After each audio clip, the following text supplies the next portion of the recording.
Hello ladies and gentlemen, welcome back to the channel. My name is Psychogold, this is Psychogold Videos, and this is something different. Yes, if you've seen the title of this video, then you know that this is not a reaction, this is a review.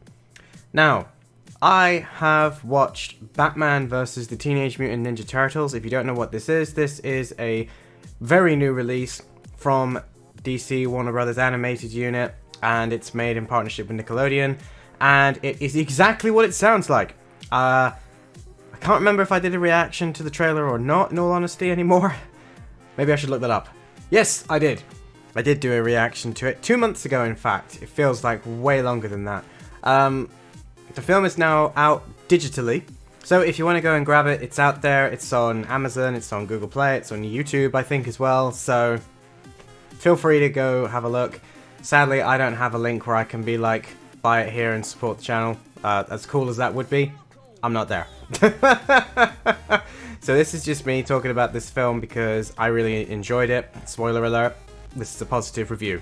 If you're a fan of physical media and you'd prefer to own it on Blu-ray or maybe DVD, then it comes out, at least here in the UK, on June 3rd. I don't know if it's the same worldwide, but yeah, it's a bit of a ridiculous gap, and that kind of annoys me.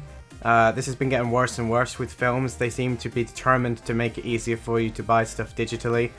In the vain hope, I think, that they can get rid of physical media altogether, which is what all corporations want. I'm not going to get into that rant because that could be a video in and of itself. But, yeah, if you're wondering why you might be starting to see reviews, I know I saw one earlier when I got up, then that's why. It's because people are watching it digitally, because it's like 3 weeks before the actual release, so it is what it is. Anyway, as for the film itself, yeah, I love this. That was absolutely incredible. Now I'm going to try and keep this as spoiler-free as possible, but I will just warn you now, if you don't want to know anything about this film, my verdict is, this is a really good film, it is worth your time, it is not just a film that is aimed at kids. If you've seen the trailers for it and were worried that this is going to be for audiences of a lower age, you'd be very wrong.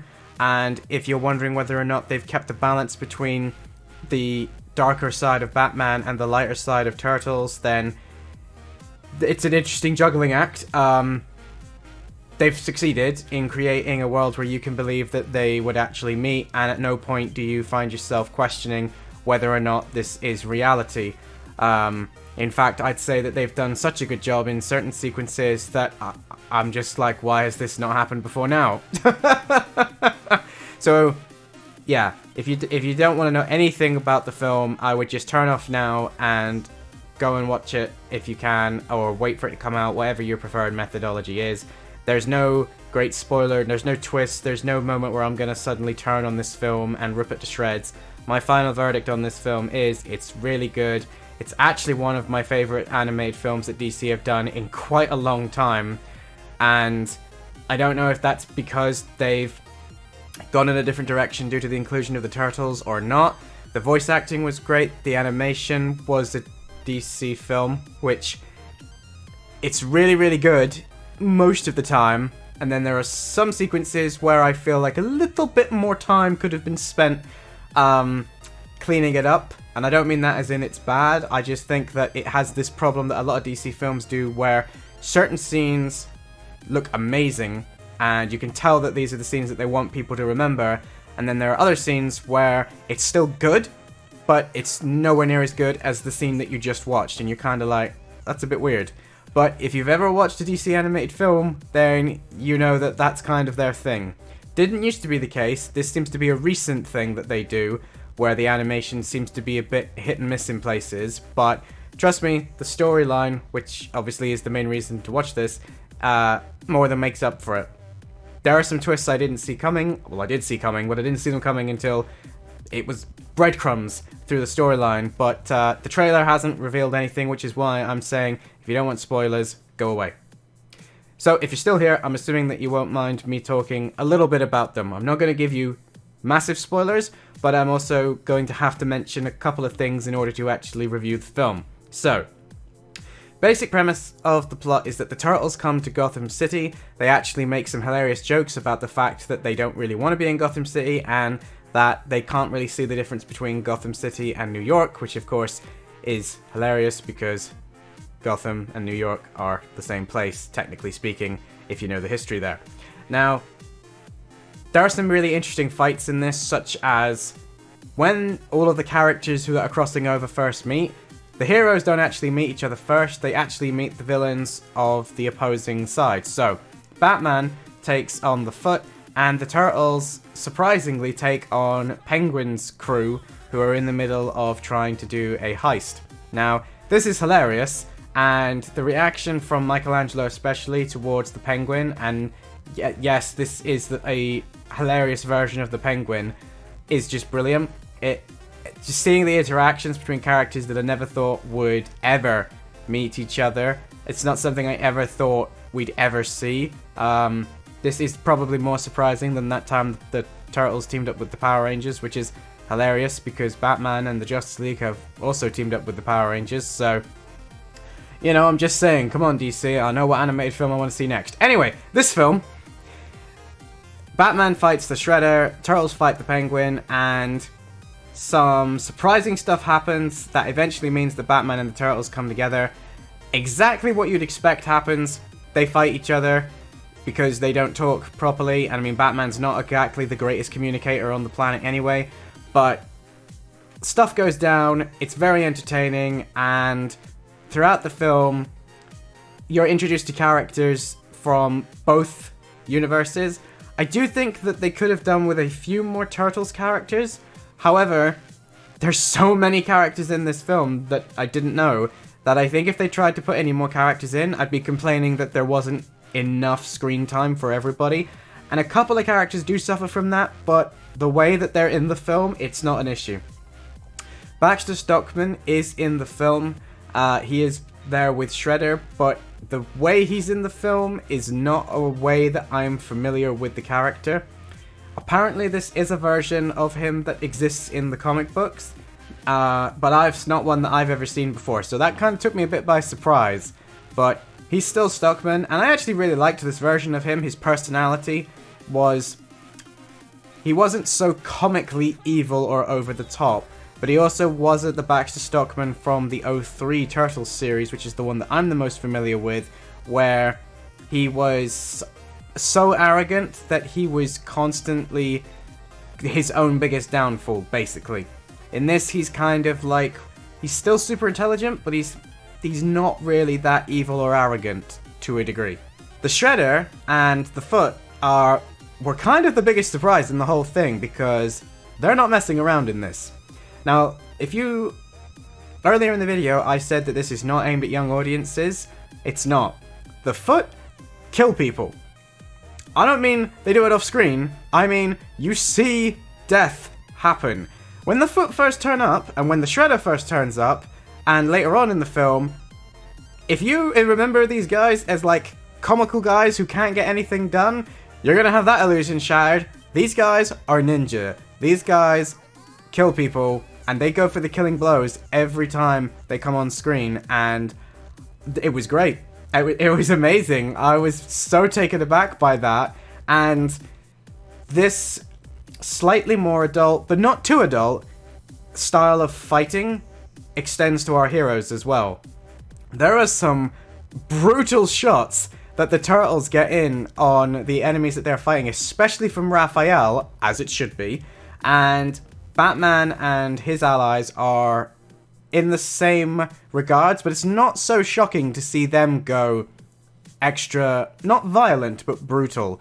But seeing Raphael jump knee hit a guy clean in the side of the head, and then again in the face, and actually seeing the repercussions of that, the blood and the teeth going everywhere, it was kind of like, I am watching a film about turtles, right? And the same thing goes to the Shredder. This is possibly my favorite version of the Shredder, barring the version of the Shredder from the original 1990 film, but that version is a little bit marred for me because his best scenes were not actually included in the film, they were deleted. So yeah, when I say that's my favorite version, I mean the original inception of that character, which is always a pain to have to say that. But He is terrifying. His voice actor did an incredible job of sounding both menacing, but also the Shredder. If you don't know, this is kind of a minor spoiler. If you've spent any time looking at this film, I already knew this was going to happen. But the League of Assassins, or the League of Shadows, depending on what name they're going under, they are also in this film. And they're ninjas, and the Foot Ninjas have many, many scenes together.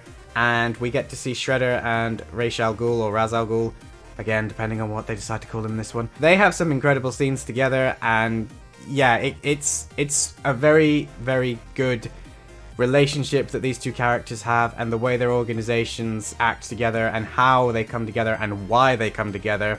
Definitely is a spoiler, so I'm not going to talk about that.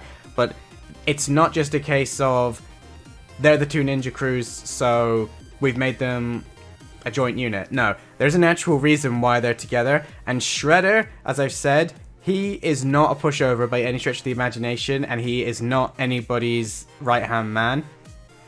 Him and Batman have an incredible fight in this film that is exceptionally well animated. I love their fight, and it doesn't end the way you think it will. I was very taken aback by the Shredder in this film, and I absolutely loved it.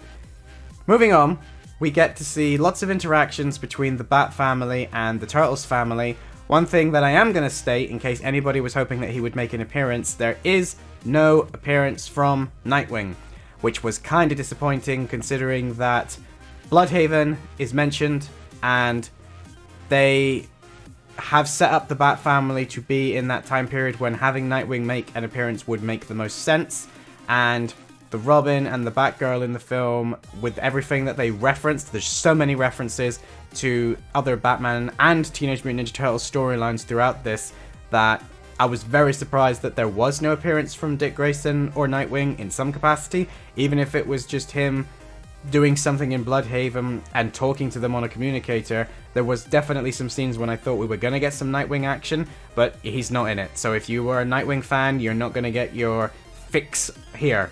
Much to my annoyance. But Robin and Batgirl do have a fair amount of the screen time, and that was great. The person that I actually think stole the show for the Bat family was Alfred. I laughed my ass off so much at some of his dry humor and his comments and his reactions, especially to the Turtles, because there is some interaction between Michelangelo and Alfred, which I don't want to get into, but if you don't laugh at that, you might be dead inside. And yeah, I will definitely rewatch this film at some point very soon, no doubt showing it to some people, and I am not going to mind. With that said, there is a section of the film that comes later on where we get to see lots of well-known locations throughout Gotham. We get to see a lot of Batman's rogue gallery, and if you've played some of the Rocksteady games that features Batman, then you might have some deja vu moments about what happens, but if you think you know what's going to happen, all I'm going to say is that well done to the trailers for not revealing everything, and the reason why the Turtles are there becomes very apparent very quickly, and this is very difficult to talk about, I don't want to spoil it, but all I'm going to say is when you get to this scene, you'll know what it is I'm talking about, and it was a fantastic sequence, and it's not something I'd have thought that they would have done, and it was really cool, and it also meant that it solved the biggest problem that I have with a lot of crossovers, is why are the characters crossing over? What can you come up with by mashing these two different storylines, comics, films, universes together? And they came up with an answer to that. It might not be to everybody's cup of tea, but I really liked why these guys were having to work together, why the villains were working together, and the chaos that then caused. And going back to the voice actors, Troy Baker, if you don't know, he plays two roles in this film. It's not a spoiler because it has been revealed in trailers and stuff, but the Joker is in this film, and he is voiced by Troy Baker, and Troy Baker also voices Batman, and I guarantee you cannot tell that unless you really know him, because he also voiced both of these characters in separate games. I believe he was Joker in Batman Arkham Origins, and he was Batman in the Telltale games. So he has had experience voicing both of them, and there are times, man, when if you look away, if you close your eyes, if you are not looking at the animation, there are times, man, when it sounds like you're listening to Kevin Conroy and Mark Hamill. Now, I'm not saying that he's able to impersonate them flawlessly, and I'm not even convinced that he's trying to, but there are times when it really, really does sound like those two are the voices that are coming out of the characters, and that was great.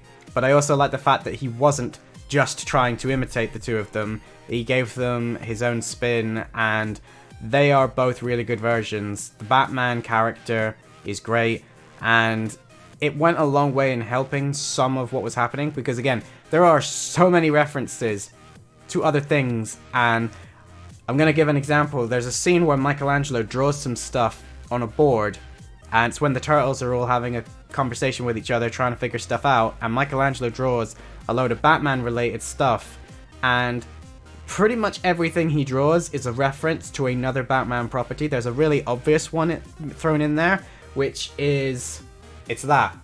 That's the obvious reference. Now, I'm sorry it's getting so reflective. I'm trying to hold it at an angle where you can actually see it, but this silhouette, this exact silhouette he draws, and it's like, yeah, well, I think we all know what he's trying to reference there.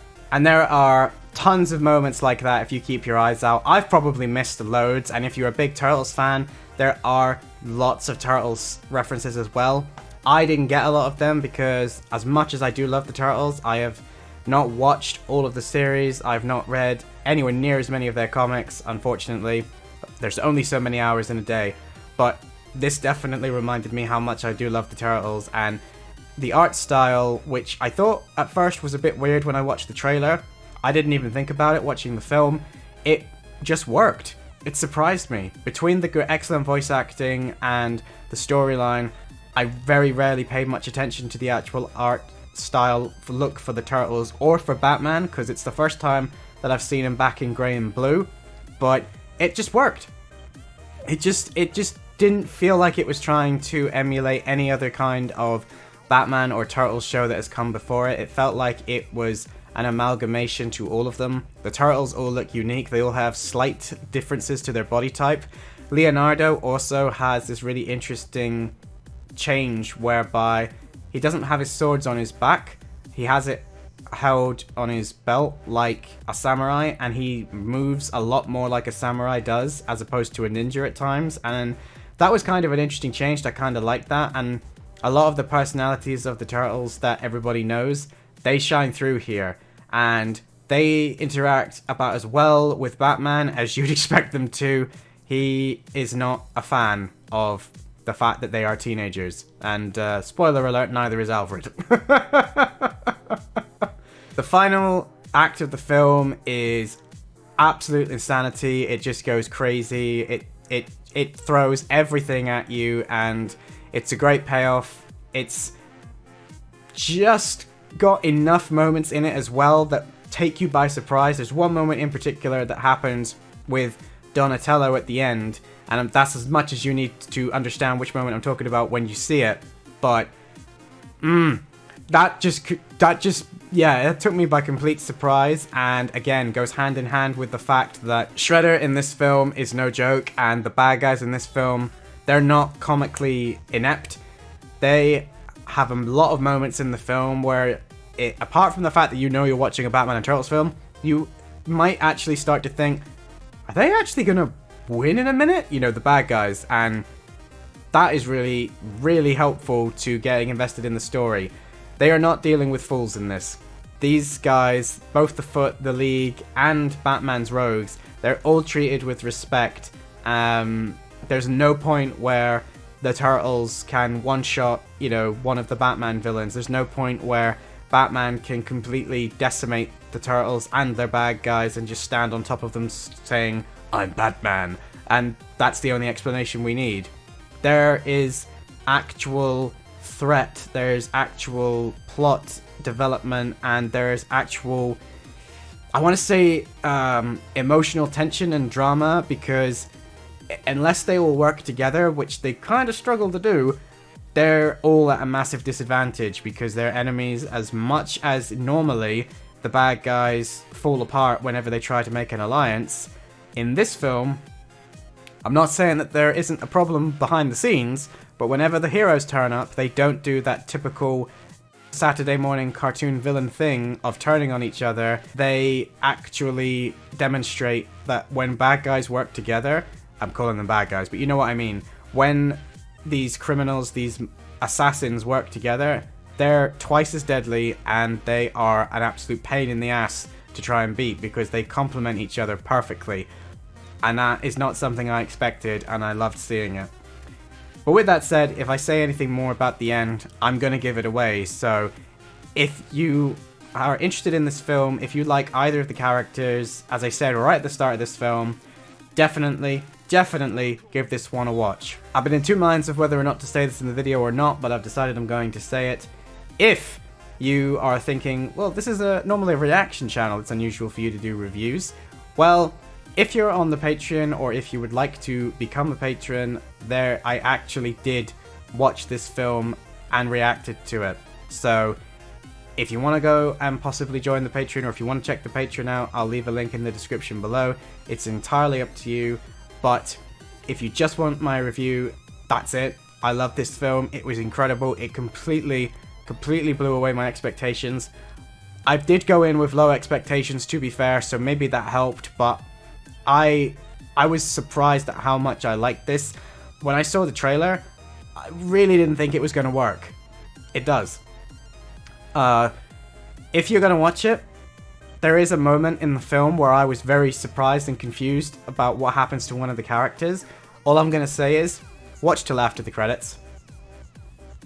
As for whether or not there's going to be any more, I really hope that there is, and I hope that this is the start of many other types of DC animated films. I know that there's also Batman Hush coming, which I'm very much looking forward to. I don't know when that's out, but maybe I'll do the same thing for that. If you guys like this, let me know down in the comments. But I really hope that this isn't a one-off for the Turtles and the Batman. I know that the comic books, they've crossed over several times now, and that the comic that this film is based on, there's now a third one, so there's at least 2 more films worth that they could adapt. So I might have to go and grab those books. I don't know how much they cost, but I'd be very curious to read the first book to see how close it is to the film, and then I'd very much like to read the next to see what happens next, assuming that the films follow the books. So yeah, I'm going to end this here because I don't want this video to be stupidly long, and I've got a funny feeling it's already longer than I think it has been. So if you enjoyed this, don't forget to give it a thumbs up, do the typical YouTube things, subscribe if you're new around here, please let me know down in the comment section below. If you've seen the film, what did you think of it? Try to keep the spoilers to a minimum, but I appreciate that is difficult. Normally I just want to talk about films with the spoilers in, but in this case I'm trying to not, because I don't want it ruined because the film is so new. And if you haven't seen the film, let me know if you plan to see the film, or if you're not that interested, maybe let me know why. Maybe I can talk you into it, because it was really good. But either way, that's going to be it from me, guys. As always, my name is Psychogold, and I will see you in my next video. Psychogold out!